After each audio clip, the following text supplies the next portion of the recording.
Ang pagpapahalaga sa wikang Pilipino ay mahalaga sa panahon ng globalisasyon dahil ito ang nagsisilbing pundasyon ng pambansang identidad, komunikasyon at pag-unlad sa harap ng pandaigdigang impluwensya. Sa isang mundo na patuloy na nagbabago, ano ang nananatiling matatag? Ang ating wika, ang ating identidad, ang ating Pilipinong wika. Ito ang nagbubuklod sa atin mula sa hilaga hanggang timog. Ang ating mga kwento, ang ating kasaysayan, ang ating kultura, lahat ay nakaukit sa ating wika.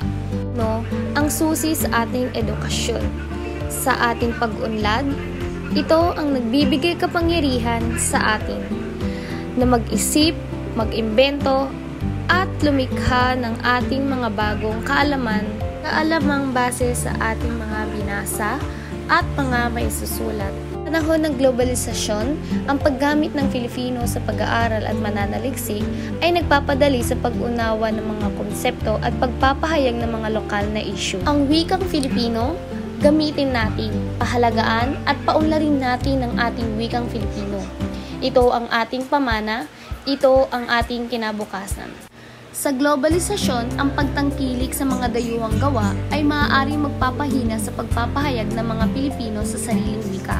Ang pagsulat ng mga akdang pampanitikan at pagsasali ng mga international na gawa sa Filipino ay ang magpapayaman sa ating kultura at nagpapakita ng kakayahan ng wika na makipag-ugnayan. Ugnayang gamit ang mga makabagong teknolohiya.